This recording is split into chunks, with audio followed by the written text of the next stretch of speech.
మేము పిలవగానే వచ్చిన స్టేజ్ పై కూర్చున్న ప్రతి ఒక్క అన్నయ్యలకు నా హృదయపూర్వక నమస్కారాలు తెలియజేస్తున్నాను. గౌరవనీయులైన మన ప్రియతమ నాయకులు ఉప్పల్ నియోజకవర్గము ఎమ్మెల్యే బండారు లక్ష్మారెడ్డి అన్నగారికి అందరూ సపోర్ట్లతో మహిళా సమైక్య తరఫున స్వాగతం తెలియజేసింది. 5th డివిజన్ పన్నాల దేవేంద్ర రెడ్డి అన్న గారికి పిలవగానే వచ్చినందుకు అన్నకు కూడా మనందరం చప్పట్లతో అన్నకు స్వాగతం తెలియజేస్తున్నారు. నాచారం డివిజన్ కార్పొరేటర్ శాంతి సాయి జయన్ శేఖర్ అన్న గారికి మా హృదయపూర్వక ధన్యవాదాలు తెలియజేస్తున్నాం. లోకల్ లీడర్స్ అందరికీ, రామంతపూర్ కార్పొరేటర్ నాగేశ్వర్ అన్న గారికి మా హృదయపూర్వక నమస్కారాలు తెలియజేసినాం. ఇంకా వేదికపై కూర్చున్న ప్రతి ఒక్క పెద్దలకు, వచ్చిన ప్రతి ఒక్కరికి కూడా నా హృదయపూర్వక ధన్యవాదాలు తెలియజేసినాం. మేము ఎమ్మెల్యే గారు అన్నతో మనవి ఏంటిదంటే, మాకు ప్రధాన సమస్యలు 3 ఉన్నాయన్న. మాకు ముఖ్యంగా ఈ అశోక్ నగర్, నెహ్రూ నగర్లో ఇండ్ల పైన వైర్లు ఉన్నవి. చాలా మంది చనిపోయినారు అన్న. మన ఎమ్మెల్యే అన్న గారు ఈ విషయంలో చాలా ఆలోచించాలి.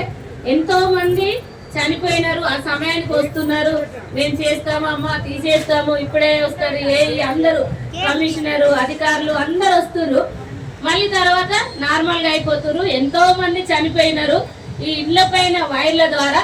చాలా మంది నేను ప్రతి ఒక్క అశోక్ నగర్ లో, నెహ్రూ నగర్ లో రిక్వెస్ట్ గా చాలా మంది పబ్లిక్, మీరు ఎలాగనైనా ఎమ్మెల్యే గారికి ఈ విషయం తెలియజేయాలి, మాకు చాలా ప్రాబ్లం ఉంది, భయాందోళన ఉంటున్నాము వర్షాకాలం అప్పుడని తెలియజెప్పిరన్న. కాబట్టి ఈ విషయము మీరు తప్పనిసరి పరిష్కరిస్తారని ఎంతో మంది అధికారులు మారినారు, ఎంతో మంది ఎమ్మెల్యేలు ఎంపీలకు కూడా చెప్పినాము, అయినా వారి వల్ల కాలే.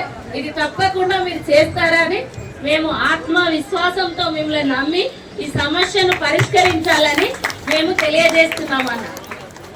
2వ సమస్య అన్న, స్నేహ మహిళా మండలి కావాలని 10 సంవత్సరాలు ప్రతిసారి మేము అడుగుతూనే ఉన్నాము. మాది స్నేహ మహిళా మండలి స్టార్ట్ అయ్యి ఈ దినముతోటి 16వ సంవత్సరం అన్న. 16 సంవత్సరాల నుండి ప్రతి నాయకుడిని అడుగుతూనే ఉన్నాము, చేస్తామమ్మా, ఇదిగో ఇప్పుడు అప్పుడు ఎలక్షన్లు అయిపోతున్నాయి, 15 సంవత్సరాలు గడిచిపోయినాయి, ఎవ్వరు కూడా మహిళల కోసము పట్టించుకుంటలేరన్న. ఎందుకంటే మహిళలు కూడా ముందుకు రావాలి. మహిళలు ఉంటేనే ఏదైనా పురుషులు కూడా క్షేమంగా ఉంటారు. ప్రతిదీ స్త్రీ ఉంటేనే ఏదైనా ఫ్యామిలీలో ఉండగలుగుతారు. కాబట్టి మన మహిళలను కూడా ముందుకు నడిపించాలి. ఫస్ట్ బ్లాక్ నెహ్రూ నగర్ లో 30 గ్రూపులు ఉన్నాయన్న, 2 సమైక్యలు ఉన్నాయి. ఆ 30 గ్రూపులు ప్రతి నెలలో సమావేశం కావాలి, జిహెచ్ఎంసీ మేము పంపించాలి. కాబట్టి గ్రూప్ ఫోటో పెట్టాలి. కాబట్టి చాలా ఇబ్బందికరంగా ఉంటుంది. ఇళ్ళ దగ్గర పెట్టుకుంటున్నాం, గల్లీలో పెట్టుకుంటున్నాం, రోడ్ల మీద పెట్టుకుంటున్నాం. ఎక్కడ ఉంటే స్థలము అక్కడ ఇళ్లలో చాలా ఇబ్బందికరంగా ఉంటుంది.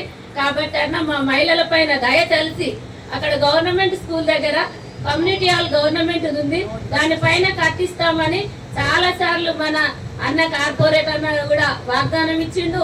ఎమ్మెల్యేలు కూడా గత ప్రభుత్వంలో వాగ్దానాలు చేసిర్రు. ఇప్పుడే ఏఈని పంపిస్తామని పంపించారు, రేపే కడుతున్నాం అన్నట్టు చెప్పిండ్రు, కొలతలు వేసుకోపోయారు. కానీ 15 సంవత్సరాలు ఒక్కరు కూడా కట్టించలేదన్న. ఈ మహిళా మండలి కూడా మీరు మీ ద్వారా మాకు మహిళలకు కట్టిస్తారని మేము ఆశిస్తున్నామన్నా. తప్పకుండా మీరు ఈ ఆశను మీరు నెరవేర్చాలని, ఇది తప్పకుండా చేస్తారని నమ్ముతున్నాం. 3వ సమస్య అన్న, అశోక్ నగర్, నెహ్రూ నగర్. చాలా ఇది చిన్న ఏరియా, 60 గజాలు, 40 గజాలు, 100 గజాలు, అంతకన్నా ఎక్కువ లేవన్న స్థలాలు. కాబట్టి ఒక్క ఇంటిలో 3-4 పిల్లలు ఉన్నారు, వారి కోడళ్ళు, వారి పిల్లలు చాలా మంది అయిపోయినారు. ఒక చుట్టం వస్తే కూడా ఎక్కడ పడుకోబెట్టాలనే పరిస్థితి. కాబట్టి చాలా ఇబ్బందిగా ఉంటుందన్న.